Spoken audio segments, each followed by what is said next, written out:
Hello, welcome to Thought to Action, presented by the London Centre for Policy Research. That's the Herb London Centre for Policy Research. Despite my accent, this is an all-American show. I'm Tim Wilson, retired Lieutenant Colonel from the British Army, and I'm a senior fellow at the London Centre. And with me today is Pete O'Brien, who's a distinguished fellow at the London Centre and a retired Navy captain who knows a thing or two. He's a good guy. Follow us for what we do. Please visit our website at londoncentre.org. Follow us on Thought to Action. Help us out by subscribing to patreon.com/thought to action. Follow us on social media. We are around and about, and give us likes wherever you can. Spread the word for what we do. Today, we're going to cover anti-gun, anti-Second Amendment buzzwords, amongst other things, perhaps. And if you think of anything that you'd like us to cover, say so in the comments, or send us an email or a text or whatever, on social media. Ask us the question and we will do our very best to answer it. Anyway, Pete, anti-Second Amendment buzzwords. The obvious one is assault weapon. Do you want to start with that? Well, yeah, Tim, it's a great counterintuitive phrase, because in fact no one knows what it means. We can use it. We can jam it in any place we want and call something an assault weapon. The press is often running with it. The standard usage apparently is anything that has something that looks sort of like a pistol grip all of a sudden becomes an assault weapon. And yet the only vaguely historical reference to it, or real reference to it, is the use of the word by the Nazis during World War II. They had a particular weapon that was in fact labeled as, I think a storm weapon was the original terminology in German, and somehow that got twisted around someplace along the way into assault weapon. And of course, then you have assault rifle, which is a complete fiction from AR, the AR series, which of course were Armalite rifles, and later stolen by the U.S. government into Army rifle. The Army and the Navy, the DoD loving acronyms and abbreviations.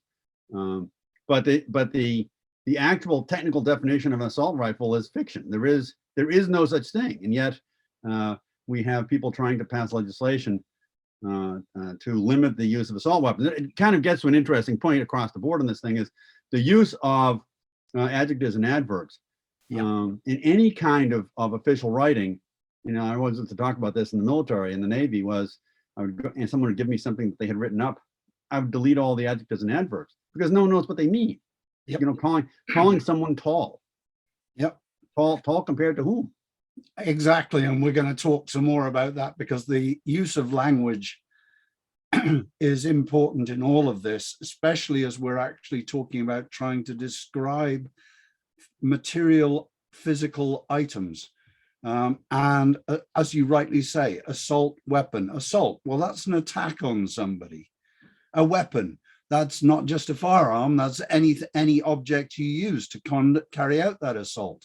Right. So in these terms, to me, a baseball bat is also an assault weapon. A rock is an assault weapon. Yeah. And it's funny that you say that, because I've heard some folks who were, if you will, experts in their field, in the matters of self-defense and home defense, and I've heard more than one say the best weapon you can have in your house, because you have limited room and it's going to be dark if you get attacked in the middle of the night, is a baseball bat. Yep. And so here we are, going full circle here, right back to where you started. Is okay. What is the weapon? Well, wait a minute. It's Louisville Slugger is a great weapon under the right set of circumstances. Absolutely.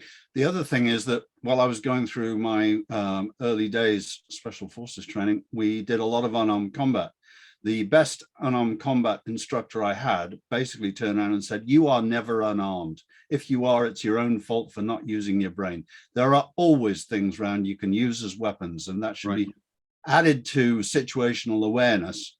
One of the things you should always be doing is looking around and saying, if this person leaps at me to try and rob me or whatever, what can I use as a weapon?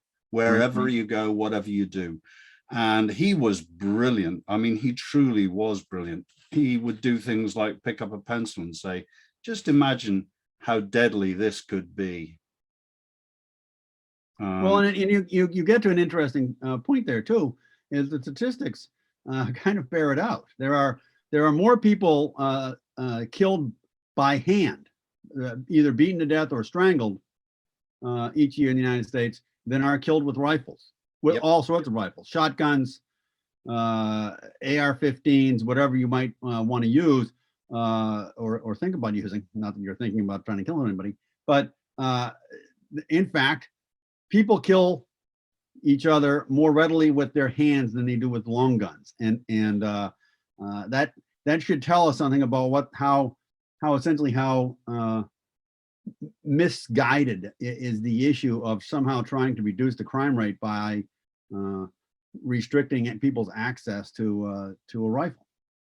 Absolutely right. And I'm going to talk about numbers in a few minutes. There is an interesting conflict between the data that the current administration is using to back up its claims. But first of all, let's move on from assault weapons, which is, as you rightly say, an ill-defined, undefined, emotive, but useless term, and is basically being used to try and cut back on the availability of the most popular long gun in America that is used for all types of hunting, sporting, and defensive use. And is popular because it's a very capable but very flexible, easy to use weapon.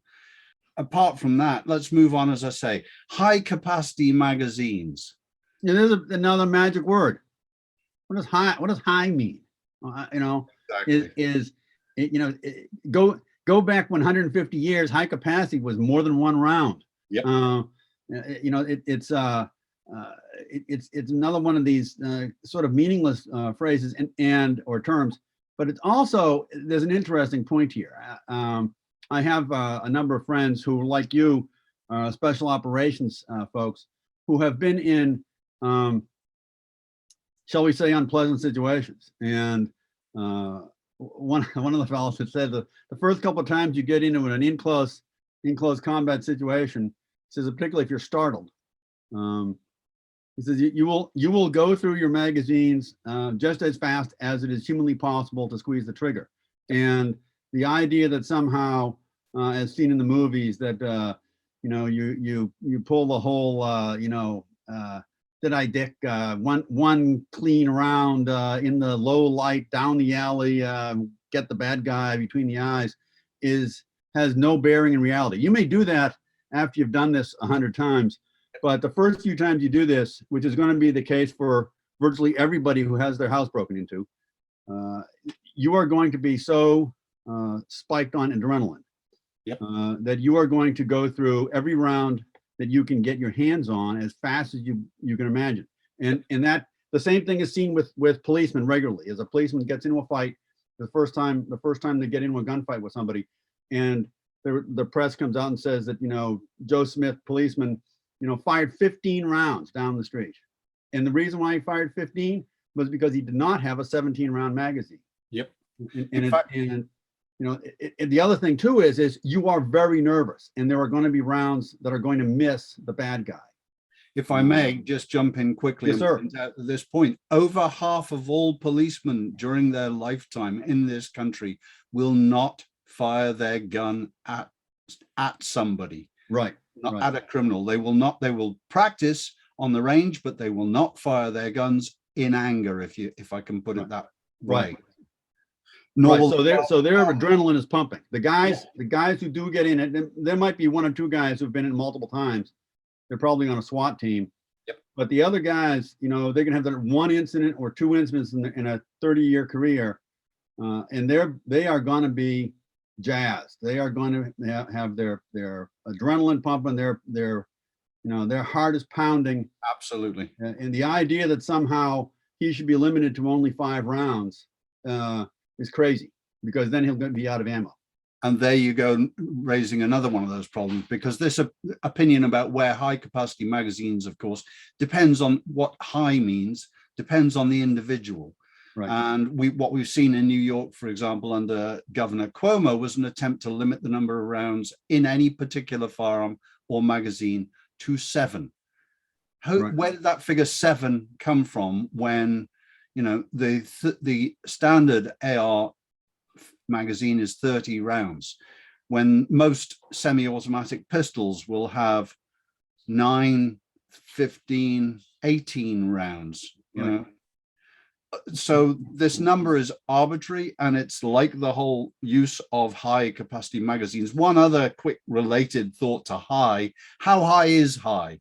And I asked that for a reason. Unintentional falls are one of the largest killers in the USA. And the figures for it vary, but at the end of the day, the best figures I could find from CDC for 2020 were that poisons killed 87,404 Americans. Falls, unintentional falls, killed 42,114 Americans, and motor vehicle accidents caused 40,698. So falls from a height, whatever that height may be, are much bigger killers than firearms, for example. Does that mean that Congress and the Democrats would therefore like to ban gravity? Well, I think we should have safety belts on ladders. Yeah, yep. But how high is high? Because a lot of these falls are old people just tripping on the ground. Right. Maybe the other answer is to ban the ground. Right. Well, I think we should pass a law outlawing the law of gravity. Yep. Let's change the law of gravity. Absolutely. So there's some ridiculous things that arise from these vague terms. That is a ridiculous comment. I understand that. But high capacity magazine, what is high? If you're not going to define it, then it's a useless comment, or it's designed for other purposes. Right. It's designed to control firearms. That's what it's designed for. Right. Not that. While we're on that, if I may, forgive me, Pete, but you know what I'm like about numbers. I love looking these things up. And the conflict that I was talking about earlier is between the FBI and the CDC. Isn't it odd that President Biden and his administration are having a push once again to try and limit guns in a variety of ways? And we'll talk about his latest effort on ghost guns in a minute. But the firearms figures are 19,384 from the CDC. From the FBI's data, 8,695, which fits very closely with the historical trend of firearms murders. So the FBI say firearms homicides 8,695. CDC says 19,384, more than double. Wonder where they got their numbers from. How interesting that there's been this huge rise in homicides according to the CDC, but not the FBI. Right. Could that be trying to justify the various restrictions they'd like to see on firearms? Well, come on, Tim. You know we're supposed to believe everything the CDC says. Yeah, right. Yeah. I will stop thinking immediately. How dare I? Which leads nicely to this push at the moment about ghost guns. Joe Biden is very proud of having further regulated through the ATF ghost guns. So do you want to just lay out what they're claiming a ghost gun is, Pete? Well, yeah, it goes back to a historical fact, which is that there has been a lengthy tradition. There is a lengthy tradition in the United States of people having essentially making their own firearms, making their own, particularly rifles. My dog is barking. Break. That's fine. All right. So there is a lengthy tradition in the United States of people making firearms, their own firearms, particularly rifles. And of course, much of what you make in a rifle is non-specific. A stock, a trigger guard, the sights, all those kind of things are they don't really make the rifle. There has to be a specific thing that makes it work. And interestingly enough, that was never clearly defined until I think it was in the 80s or 90s that the FBI, working in the Department of Justice, decided that they actually needed to define a rifle. Now, they could have gone through and said all these parts are a rifle, but that would make a situation where if you found a single rifle disassembled, you would say there's 27 rifles here. No, there's only one rifle there. So what they did was they identified a specific item in most weapons, and they said that in the AR-15, it's the receiver. help me. The receiver. And said, okay, that's the thing that needs the serial number on it. That constitutes the rifle. Well, okay, so now if you sat down, because the designs are all online, if you sat down with your own metal press, and et cetera, and made a receiver that basically an AR-15 receiver doesn't have a serial number on it, you can then get all the other pieces from buying the gear online, and you have a rifle that works perfectly fine, but it has no serial number. And people do these kind of things, and people do this with other kinds of weapons as well. People make shotguns. In fact, I met a guy a couple of years ago who makes just the most beautiful pieces of they're just spectacular shotguns. They don't have serial numbers. Okay, so they don't have serial numbers, but there it is, and it's a rifle. Well, the question is, the first statement is it's a ghost gun. It can't be traced. Well, there's all sorts of ways you can eliminate it. You see it on the movies all the time. Guys take the serial number off of a weapon. You can rub out the serial number on a weapon. It can be done if you have a tool shop. So the gun can disappear. But the real issue is okay, here's a ghost gun, and particularly most homemade firearms are expensive.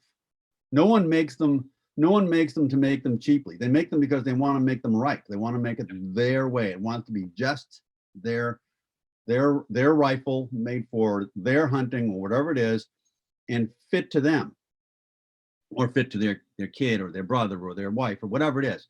But it's a handcrafted, one-off. These are not weapons that are made by criminals for criminals. Now, are they occasionally used? Yes, but the actual numbers of ghost guns is something that no one knows, because the data is not recorded. And why isn't the data recorded? Because there's not a lot of it. It's one of those simple things is that the Department of Justice would be collecting this data if it had been a marked problem. It hasn't been, because no one, the guy in the street who is involved in this or that crime spree isn't looking for an expensive firearm to use to hold up stores or to go after the other gang. He's looking for something cheap. He's not using a custom-made rifle.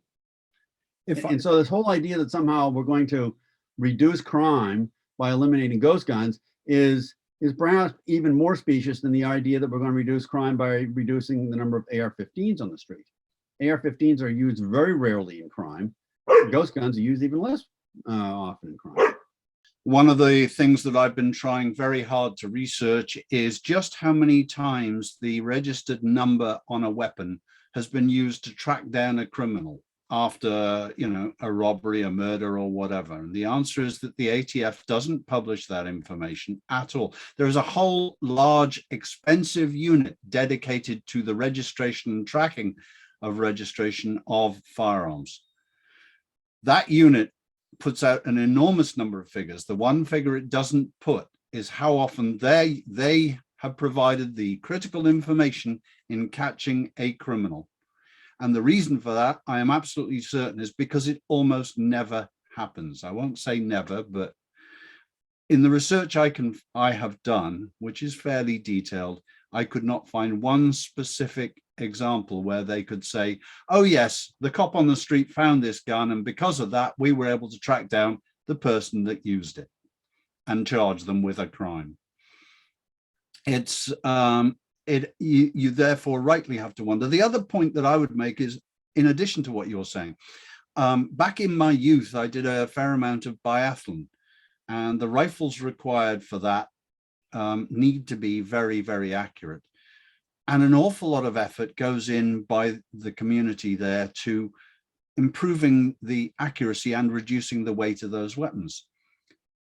A number of those weapons, that sort of leaps forward occurred in the sighting systems in particular by people in their home shops in peaceful countries like Switzerland and Sweden and Norway, home developing these things. And America, as you rightly say, has this great tradition of people trying to innovate and or improve, and the technology benefits for weapons have often come. I mean, Mr. Gatling made his machine gun for private use. He wasn't a government employee who came up with the idea. Mr. Colt was not a government employee. He was grateful when he got the government contracts, but in fact, the Maxim machine gun was a completely home developed by a fascinating character, Maxim. But he was an independently wealthy fellow who loved to tinker. Yep. And he came up with this wonderful in quotes idea of water cooling a barrel.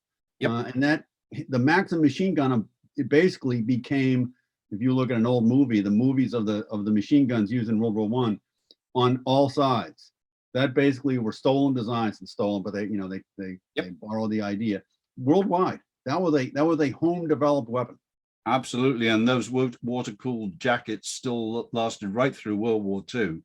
When basically all heavy machine guns up until, I think, I'm not aware of any now, but very recently, certainly into the 80s, there were still water-cooled heavy machine guns around. We've mostly gone to air cooling now. Anyway, that leads, interestingly, to just how passionate some people, to me, can be about things like ghost guns. And Joe Biden was, when he was announcing this great triumph of telling the ATF to go ahead with their methods of cutting back on ghost guns, was passionate about it. If you buy a couch you have to assemble, it's still a couch. If you order a package like this one over here that includes the parts you need, the direction of assembling a functioning firearm, you bought a gun. Take a look. There's a lot of passion in what Joe Biden is declaring, but there isn't much logic or rationale behind it. Well done him for imposing his will on the ATF. Unfortunately, what he's trying to do is get the ATF to impose something that limits the Second Amendment for Americans. And law-abiding Americans are not the problem. There are law-abiding Americans who own fighter planes, tanks, artillery weapons, artillery systems, machine guns, all types of guns, and they do not go around killing other people. The vast majority, we over 400 million guns in this country, and the vast majority are owned by law-abiding, peace-loving people. And I have this plea as ever. Just be aware the law-abiding citizen with a gun can protect themselves and others in their community. That is not something that an unarmed person can do. And when one looks at the rising crime in cities, you have to just ask yourself, if those citizens in the subway, for example, a number of them had been armed, would that shooter have been able to get away with shooting 10 people?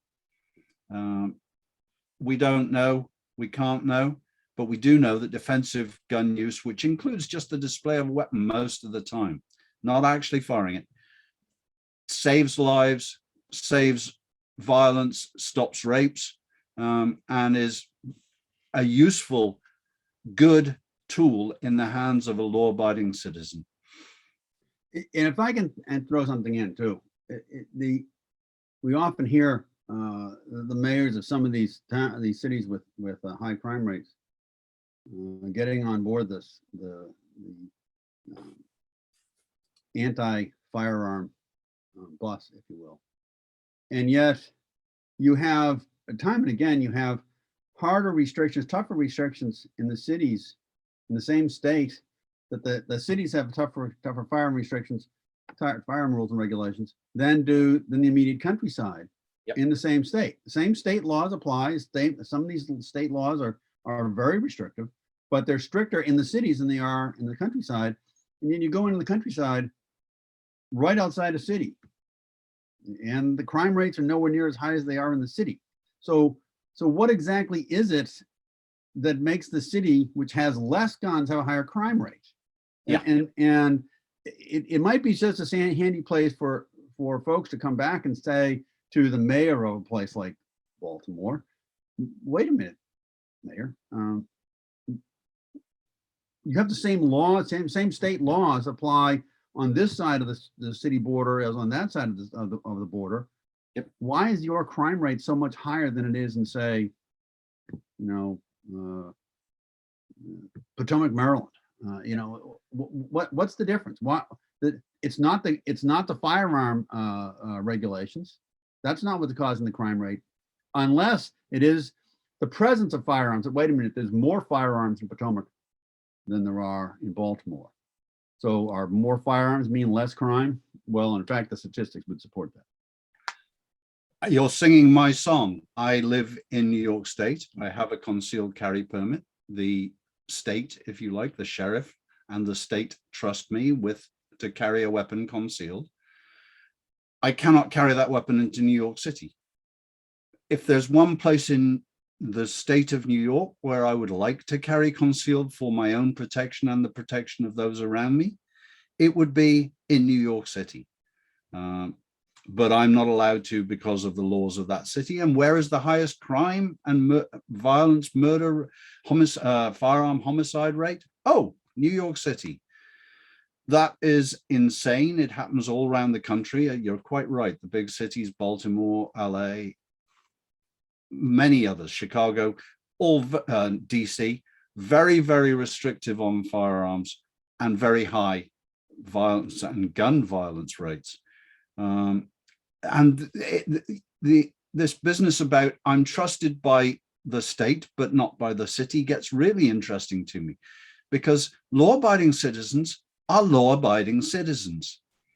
And those of us that have served, for example, are entitled, are trained, and have shown by service and by over an extended period that we can be trusted with firearms. Not to go on rampages and not to go entirely berserk. And yet, these cities do not take that into account in any way, and they disarm competent, capable citizens who would be willing to put their lives on the line to help and protect others. The police need all the help they can get. The police in the constitutional carry areas and the shall carry states all pretty much support armed citizens and know that if an armed citizen can be very helpful in a number of life-threatening situations where they are the first responders and it's their lives on the line. Those cities that do not have heavy restrictions on firearms have far less problems, and the majority of their police support law-abiding citizens being able to carry. They understand that a law-abiding citizen with a gun is going to back them up and have their back. And there are more law-abiding citizens than there are criminals. In the cities, the criminals are the ones with the guns. They're the ones that outnumber the cops and in many ways have greater firepower. But it's a fascinating thing. If you look at the overall numbers in the United States, you have roughly 1.25 to 1.5 guns per person on average, and the crime rate is remarkably low if you look at it nationwide. And yet you go into places like Baltimore, where you might have 2 guns per 100 people. And the crime rate is literally an order of magnitude higher than it is the national average. So you have far, far, far fewer guns and far more violent crime. 50 times less guns Right. a lot more crime. And so you look and you see this repeated, in Chicago, in LA, in New York City, St.